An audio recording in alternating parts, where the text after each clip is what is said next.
কোরবানিকারীকে কি চুল, নখ ইত্যাদি কাটা থেকে বিরত থাকতে হবে? উত্তর হলো হ্যাঁ। নবী রাসূলুল্লাহ সাল্লাল্লাহু আলাইহি ওয়াসাল্লাম বলেছেন, মান আরাদা আন ইউদাহিয়া, যে ব্যক্তি কোরবানি করার ইচ্ছা রাখে, পোষণ করে, ফালা ইয়াখুয মিন শা'রিহি ওয়া আযফারিহি শাইআ, সেই জন্য তার নখ, চুল ইত্যাদি কোনো কিছুতে হাত না দেয়। কোরবানির ঈদের 10 দিন আগে, চাঁদ যেদিন উঠবে ওই দিন থেকে নিয়ে ঈদের দিন পর্যন্ত এগুলো করা যাবে না। কি করা যাবে না? চুল, নখ ইত্যাদি কাটা যাবে না, কাটবে না কোরবানিকারী ব্যক্তি।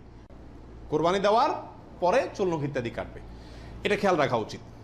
37 নম্বর প্রশ্ন হলো, কোরবানিকারী ব্যক্তি এই 10 দিন দাড়ি শেভ করতে পারবে কিনা?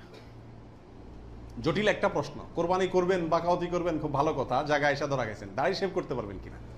উত্তর হলো না।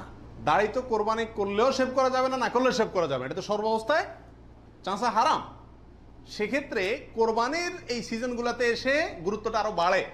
একে তো এমনি হারাম, আবার কোরবানি করছেন সেজন্য নবী সাল্লাল্লাহু আলাইহি ওয়াসাল্লাম বলছেন আপনি যেন না ধরেন, এগুলোতে হাত না দেন। তাহলে কোরবানি করার যদি ইচ্ছা থাকে, আল্লাহকে সন্তুষ্ট করতে আসলেই মনে চান, তাহলে এই 10 দিন দাঁড়িয়ে কি করতে পারবেন না? শেভ দিতে পারবেন না। খোঁচা খোঁচা দাঁড়িয়ে নিয়ে কি করতে হবে? মসজিদে যেতে হবে। কোরবানি দেওয়া শেষ, এবার কি করতে পারবেন? দাঁড়ি শেভ করতে পারবেন না, তাও যাবে না। আল্লাহ আমাদের বোঝার তৌফিক দান করুন।